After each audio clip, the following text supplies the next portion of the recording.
नमस्कार। जय श्री कृष्ण। मेरे इस चैनल में आप सबका स्वागत है। श्रीमद् भगवद गीता, इसको भगवान की वाणी कहते हैं। भगवान की वाणी अर्थात भगवान के मुख से मानवों के लिए निकले हुए एक ऐसे उपदेश, ऐसी संरचना, ऐसा विधान, ऐसे नियम, ऐसा अनुशासन, जिसे हम अगर हमारे जीवन में उतारते हैं, हमारे जीवन में उसका उपयोग करते हैं, तो निश्चित ही हमारा जीवन सार्थक हो जाता है।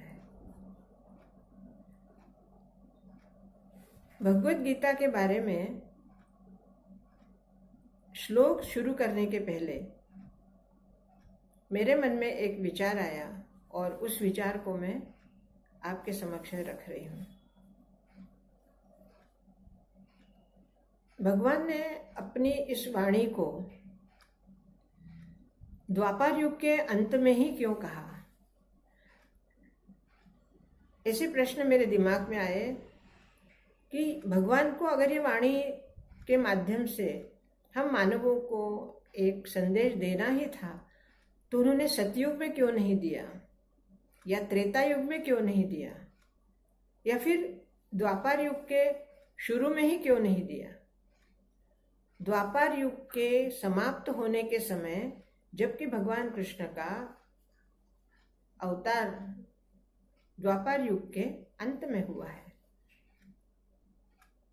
तो ऐसे में उन्होंने इस समय ही यही समय क्यों चुना? अपनी वाणी को कहने के लिए भगवान श्री कृष्ण ने यही समय क्यों चुना? दोस्तों, भगवद गीता कोई साधारण अध्याय नहीं है, या साधारण खंड नहीं है, या सिर्फ एक वाङ्मय नहीं है। एक ऐसा उपदेश है, ऐसा मार्गदर्शन है, जिसे समझना भगवान चाहते हैं कि हम इसे समझें, हमें इसे हमारे जीवन में उतारें। अब मेरा वही प्रश्न है कि भगवान ने इसको द्वापर युग के अंत में क्यों कहा?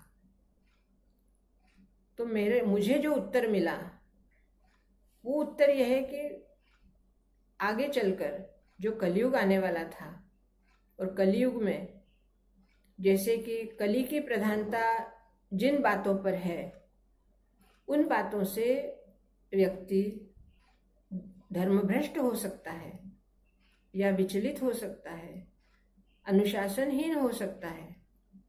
ऐसे में कलयुग में एक ऐसा मार्गदर्शक होना चाहिए जो कि धर्म से विचलित या धर्म से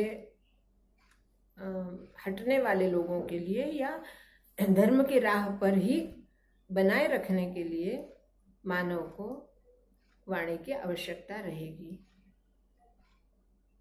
और इसीलिए मेरे विचार से इसीलिए भगवान ने द्वापर युग के अंत में अपनी वाणी को प्रकट किया। अब बात आती है कि भगवान ने अर्जुन को ही क्यों सुनाया? क्योंकि उस कालखंड में ऐसे अनेक विद्वान, ऐसे अनेक भक्त और ऐसे अनेक विभूतियां थी जिन्हें भगवान अपनी वाणी सुना सकते थे, या उस व्यक्ति को, जैसे भीष्म पितामह, विदुर जी, महात्मा विदुर, माता कुंती, ऐसे कई अनेक भक्त और विभूतियां थे उस समय में, जिन्हें भगवान अपनी वाणी के माध्यम से मार्गदर्शन कर सकते थे। लेकिन उन्होंने अर्जुन को ही चुना, और वो भी कहाँ? उस क्षेत्र में जो कि युद्ध के क्षेत्र में। ऐसे युद्ध के क्षेत्र में गीता का प्रादुर्भाव भगवान ने किया। कुछ तो कारण होगा ना इसके पीछे। अर्जुन भगवान का ही मानव अवतार है और निश्चित ही वाणी को समझने के लिए एक सक्षम श्रवणेंद्र की आवश्यकता थी, जो कि भगवान की वाणी को समझ सके, उनके ज्ञान को आत्मसात कर सके। ऐसे व्यक्ति मानव अवतार में अर्जुन ही थे, क्योंकि सतयुग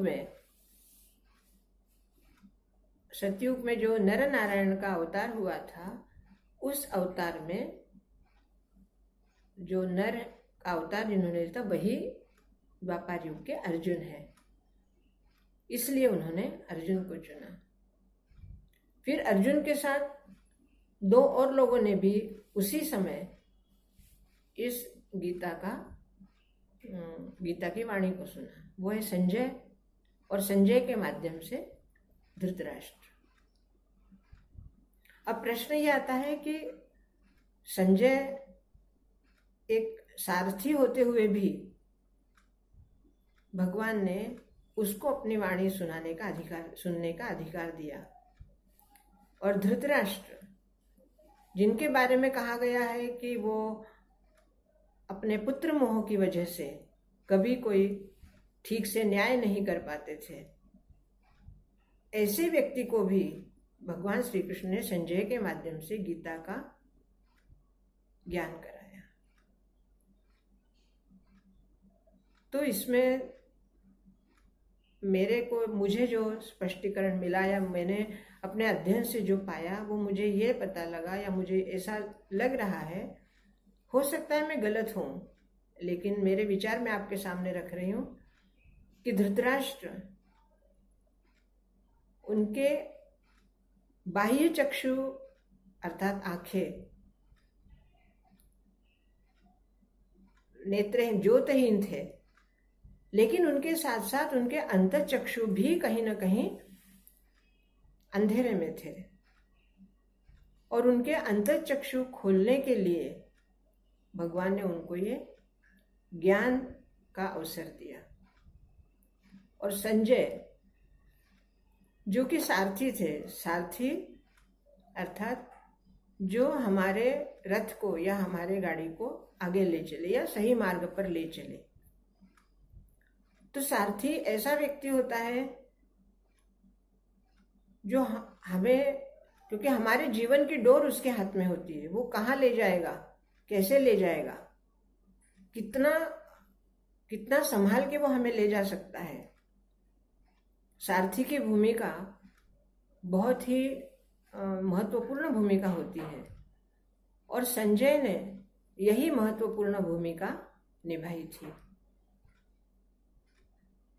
संजय अपने धर्म मार्ग से हमेशा धर्म से ही चलते रहे, कभी धर्म मार्ग उन्होंने नहीं छोड़ा, और उनके मन में अपने राजा के प्रति निष्ठा भी थी, प्रेम भाव भी था, सेवा भाव भी था, और कहीं ना कहीं संजय समर्पित थे।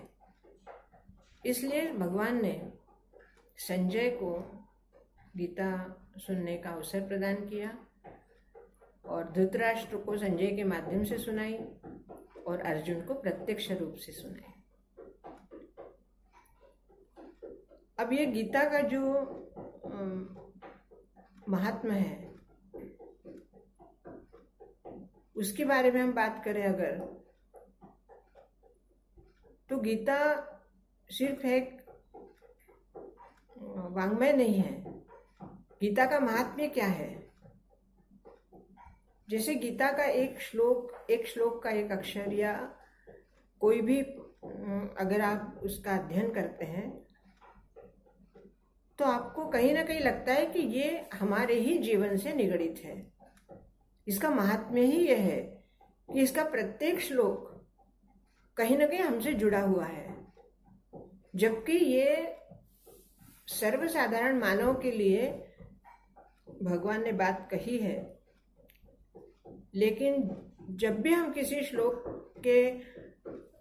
का अध्ययन करते हैं तो लगता है ये श्लोक मेरे ही ऊपर भगवान ने कहा है, अर्थात इस श्लोक का और मेरा मतलब जो भी पढ़ता है, श्लोक का और पढ़ने वाले का आपस में कहीं ना कहीं संबंध है। उस व्यक्ति के संदर्भ में ही वो श्लोक उसको नजर आने लगता है।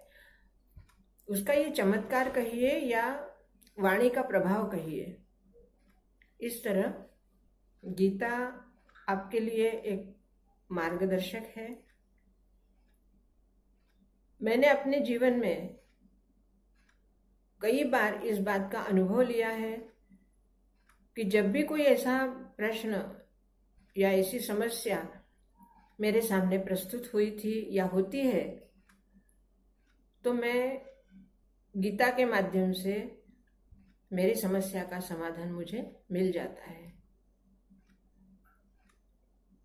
और मैं चाहती हूँ कि वही माध्यम मैं आप लोगों के साथ भी शेयर करूं, और यही विचार सोच के मैंने ये चैनल शुरू किया है।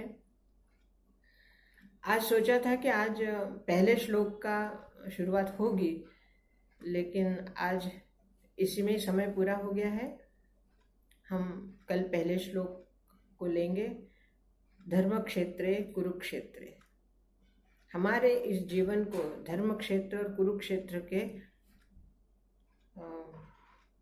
क्या संबंध है, इस श्लोक का, पहले ही श्लोक का हमारे जीवन से क्या संबंध है, इसके बारे में हम अगले वीडियो में बात करेंगे।